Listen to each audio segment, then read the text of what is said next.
இப்படி ஒரு நூல் அதிகமா பேசப்படுவதே கிடையாது. ஆனா அந்த நூலை பேசப்படுவதனால் ஏற்படக்கூடிய நன்மைகளை பற்றி தான் பார்க்க போறோம். ஏன்னா இந்த நூல் வந்து பாத்தீங்கன்னா விவேக சிந்தாமணி அப்படிங்கிற இந்த இலக்கிய நூல் தான். இந்த நூல் பெருவா எங்கேயும் பேசியோ படிச்சோ நீங்க கேள்விப்பட்டிருக்கிறது மிக குறைவு தான். பாருங்க, இதுதான் அந்த நூல், விவேக சிந்தாமணி. இந்த நூலினுடைய சிறப்பு என்னன்னு கேட்டீங்கன்னா, இன்னைக்கு வந்து அன்னையர் தினம். அந்த அன்னையர்களையே வச்சு உவமையாக எழுதப்பட்ட செய்யுள்கள் நிறைய இருக்கு. அதாவது இன்னைக்கு வந்து பாத்தீங்கன்னா 10, 5, 20, 26 இன்னைக்கு வந்து உலக அன்னையர் தினம். இந்த அன்னையர் தின நல்வாழ்த்துக்கள் அனைவருக்கும். இந்த அன்னையரையே வச்சு உவமையாக எழுதப்பட்ட மிக அருமையான பாடல்கள் இதுல குவிஞ்சு கிடக்குதுங்க. அது நம்ம வாழ்க்கைக்கும் தேவையுள்ளதாகவும் அது இருக்கு. நான் இந்த நூலை பத்தி சில அந்த 1-2 செயல்கள் மட்டும் சொல்றேன். அதுக்கப்புறம் நீங்க இந்த நூலை வாங்கி படிக்கிறதுல என்ன ஒரு இனிமைன்னு கேட்டீங்கன்னா, இந்த நூலை படிக்க பொதுவா அகநானூறு, புறநானூறு, கலித்தொகை இதெல்லாம் வந்து உரையாசிரியர் வேணும் அந்த நூலெல்லாம் நீங்க படிக்கிறதுக்கு. ஆனா இந்த நூலை நீங்கள் படிப்பதற்கு உரையாசிரியர்கள் அதிகபட்சமா தேவைப்படாது. உரையாசிரியர் வேண்டுதல்னு வச்சுக்கோங்களேன். அவ்வளவு இனிமையான பாடல்களை புரியும்படி எழுதியிருப்பாங்க. இது எப்படி சொல்லுவாங்கன்னா, பாரதியார் கவிதைகள்லாம் இருக்குது பாருங்க, அந்த கவிதைகளோடு இதை ஒப்பிடுவாங்க. ஏன்னா பாரதியாருடைய கவிதைகளுக்கு தான் உரையாசிரியர்களே தேவையில்லைம்பாங்க. அதுபோல இந்த செய்யுளுக்கு உரையாசிரியர்களே தேவைப்படாது. அப்படி நான் உங்களுக்கு சொல்லக்கூடிய பாடல் வந்து பாடல் எண் 13. இந்த பாடல்ல முதல் வரியில சொல்றாங்க பாருங்க, கர்ப்பத்தான் மங்கையருக்கு அழகு குன்றும் அப்படிங்கிற. அதாவது கர்ப்பம்னா இத வந்து எப்படி சொல்லுவாங்கன்னா கர்ப்பத்தான் அப்படிம்பாங்க, தாய்மைன்னு வச்சுக்கோங்களேன், ஒரு பெண்ணுடைய தாய்மை. இது எப்படி, இதனுடைய பொருள் என்னன்னு கேட்டீங்கன்னா, பெண் வந்து தாய்மை ஆனதுக்கு அப்புறம், அவ கன்னி பருவத்திலிருந்து ஒரு தாய்மை ஆனதுக்கு அப்புறம் அவளுடைய அந்த உடல் உருவம் இருக்கு இல்லைங்களா, அது கொஞ்சம் மாறுபடும். அது மாறுபடும் பொழுது என்ன ஆகுமா, அவளுடைய அழகுகள் குன்றுவது போல் இருக்கும். ஆனால் அது நிலையானது அல்ல. குழந்தை பிறந்ததுக்கு அப்புறம் மீண்டும் அந்த பெண் என்ன ஆயிடுவாங்க, அழகான பெண்ணா மாறிடுவாங்க. ஆனா அந்த நேரத்துல அந்த பெண் என்ன பண்ண மாட்டாங்க, தன்னை வந்து சரியான முறையில சிகை அலங்காரங்கள் செய்து கொள்ள மாட்டாங்க. நல்ல உடைகள் உடுத்திக்கிட்டு மேக்கப் போட்டுக்கிட்டு அப்படி நடக்கிற மாதிரிலாம் அதெல்லாம் பண்ண மாட்டாங்க. அவங்க என்ன பண்ணுவாங்க, கொஞ்சம் அந்த பருவத்துக்கு ஏற்பதா இருப்பார்கள். இதையவே உவமையாக வச்சு எழுதியிருக்காரு. எப்படி எழுதியிருக்காரு பாருங்க, எப்படி அந்த கர்ப்பமாக இருக்கிற பெண்களுக்கு அந்த காலகட்டத்தில் அழகு குன்றுவது ஒரு இயற்கையோ, அதுபோல் இவர் சொல்றாரு அடுத்த உவமைய, கேள்வி இல்லா அரசன் உலகம் பாழாகும். கேள்வி இல்லாத அரசன் உலகம் பாழாகும். துர்ப்புத்தி மந்திரியால் அரசுக்கு ஈனம். சொற்கேலா பிள்ளை, சொற்கேலா பிள்ளைகளால் குலத்துக்கு ஈனம். நற்புத்தி கற்பித்தால், நற்புத்தி அதாவது நற்புத்தினா நல்ல புத்திங்க, நற்புத்தி கற்பித்தல் அற்ப கேளார் அப்படிங்கிறார். நன்மை செய்ய தீமையுடன் நயந்து செய்வார் அப்படிங்கிறாருங்க. அற்பரோடு இங்கிடில் பெருமை தாளும் அரிய தவம் கோபத்தால் அழிந்து போமே அப்படின்னு சொல்றாங்க. இந்த பாடலினுடைய என்னுடைய கருத்தா இங்க நான் பதிவு செய்யறது என்னன்னா, அதுல இந்த 2வது வரி சொல்றது பாத்தீங்கன்னா, அதாவது கேள்வி இல்லா அரசனும், கேள்வி இல்லா அரசனால் உலகம் பாழாகும் அந்த வரி சொல்றாருங்க. அதாவது ஒரு அரசன் அப்படின்னாலே இது 2 பொருளுங்க. கேள்வியும் கேட்கணும், கேள்வி ஞானமும் இருக்கணும். எப்படிங்க கேள்வியும் கேள்வி ஞானமும் எப்படி? இப்போ இந்த இடத்துக்கு வந்து நான் யார குறிப்பிட்டு சொல்றேன் அப்படின்னு கேட்டீங்கன்னா, ராவணன் அவர்களை குறிப்பிட்டு சொல்ல விருப்பப்படுறேன். ஏன்னா ராவணன் எவ்வளவு பெரிய நீதி தவறாமல் ஆட்சி செய்தாருங்கிறதுக்கு இதுதான் சான்றா எல்லா சான்றோர்களுமே பேசுவாங்க. சூர்பனங்கை அவர்களை வந்து இலக்குவன் வந்து ஒரு விதமா தண்டிச்சிருவார். அப்போ இந்த மாதிரி தண்டிக்கப்பட்டது வந்து ராவணன்ட்ட போய் சூர்பனகை போய் சொல்லுவாங்க. சூர்பனகை யாருங்க, ராவணனுடன் கூட பிறந்த தங்கச்சி.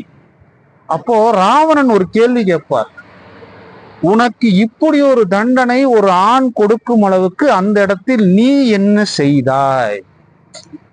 கொஞ்சம் யோசிச்சு பாருங்க. கூட பிறந்த அண்ணன் தங்கச்சி இந்த மாதிரி ஒருத்தன் ஒரு நபர் செஞ்சுட்டாருன்னு சொன்னா கூட பிறந்த அண்ணனுக்கு எப்படி இருக்குங்க? கோபம் வந்து இன்னைக்கு இருக்கிற அண்ணன் கட்டை எடுப்பான், அதை எடுப்பான், இதை எடுப்பான், நான் யாருன்னு காட்டுறேன்னு போவான். ஆனால் அங்க அப்படியெல்லாம் ராவணன் செய்யவில்லை. நீ என்ன தவறு செய்தாய்? இப்படி ஒரு பெரும் பிழை நடக்கும் அளவுக்கு இதுதாங்க கேள்வியின் ஞானம். கேள்வியும் கேட்க தெரியணும், ஞானத்துடனும் இருக்கணும். ஒருவேளை இப்படி இல்லைன்னா அந்த அரசு பாழாகிவிடும் அப்படின்னு சொல்றாரு.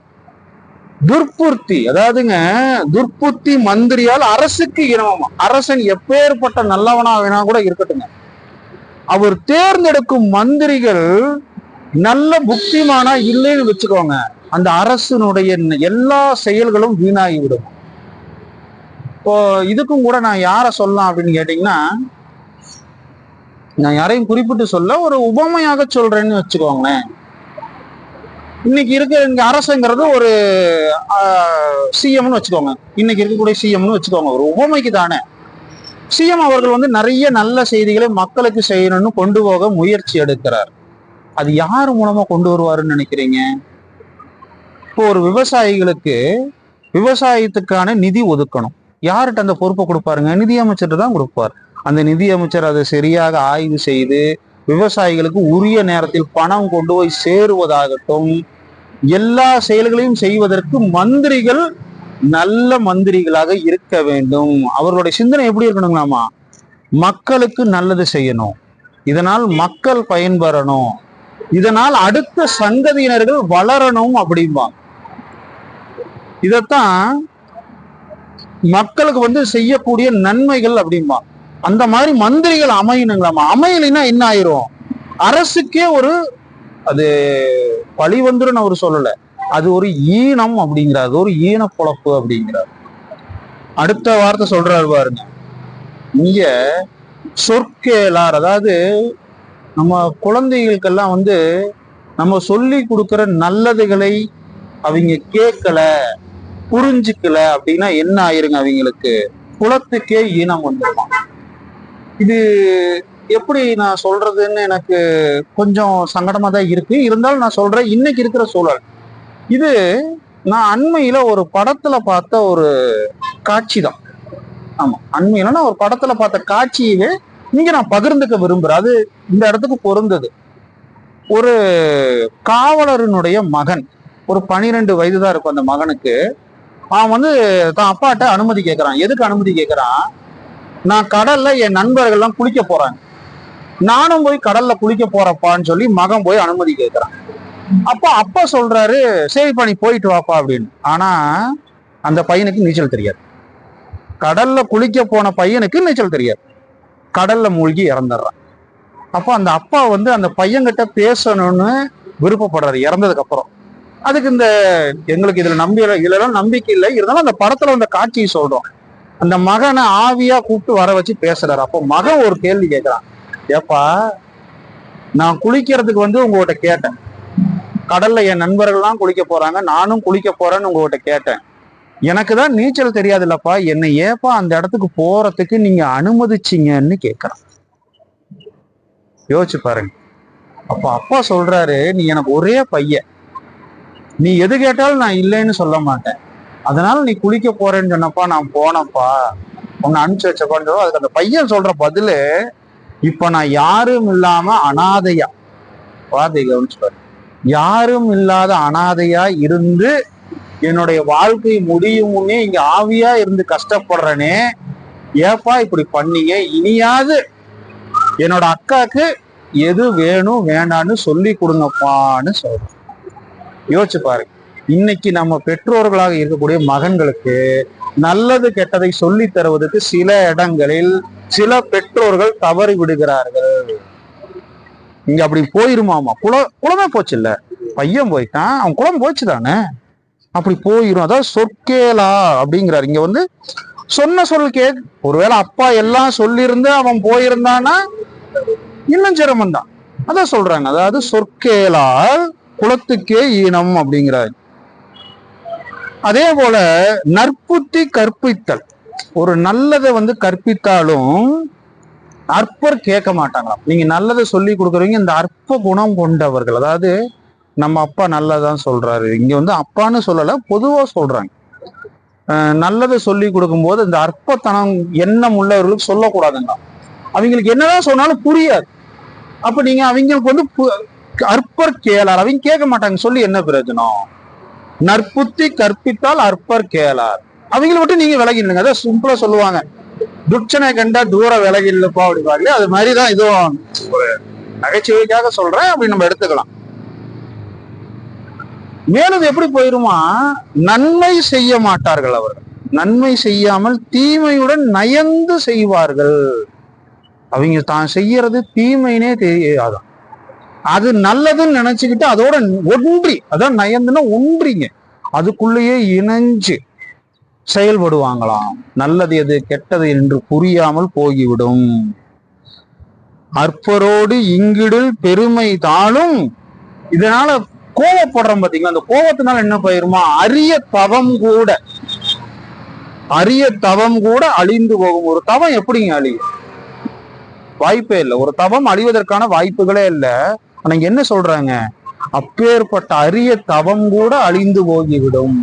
ஆக அழிந்து போகாமல் இருப்பதற்கு இது போன்ற நீதி நூல்களை நாம் கேட்டுக்கொண்டோம் என்று சொன்னால் நம்மளை இங்கிருந்து ஒரு படி உயர்த்தி கொள்ளலாம். அதான் இந்த பாடல் சொல்லக்கூடிய செய்தி. ஒரு பெண்ணை வச்சு, ஒரு தாய்மையை வச்சு எவ்வளவு உவமை செய்திகளை கொண்டு போறாங்க பாருங்க. அதாவது அந்த பெண்ணுக்கு அந்த பருவத்தில் நடப்பது இயற்கை, அது தவறு இல்லை. அதனாலதான் அந்த வரியில குன்றும்னு தான் வச்சிருக்காரு. நல்லா கவனிச்சுன்னா தெரியும், அந்த இடத்துல அழியும்னு அவர் வைக்கல. அது ஒரு அகல் விளக்கு, என்ன தீர்ந்துச்சுன்னா என்ன ஆகுங்க, அதனுடைய ஒளி குன்றி தான் போகும். திருப்பி எண்ணெய் ஊத்திட்டா என்ன ஆயிரும், அந்த இடத்துல ஒளி வந்துடும். சோ பெண் வந்து தாய்மையாக இருக்கும்போது அவள் அழகு குன்றும், குழந்தை பிறந்ததுக்கு அப்புறம் அவள் அழகாகி விடுவாள். அதனாலதான் அந்த முதல் வரையில குன்றுமேன்னு வச்சுட்டு மீதி எல்லாமே என்ன சொல்லிட்டாரு, பாலா போயிரும், இதெல்லாம் திரும்ப வராதுன்ட்டார். இதெல்லாம் திரும்ப வரவே வராது, நீங்கள் முதல் முறையாகவே சரியாக செய்து விடுங்கள் அப்படிங்கிறார்.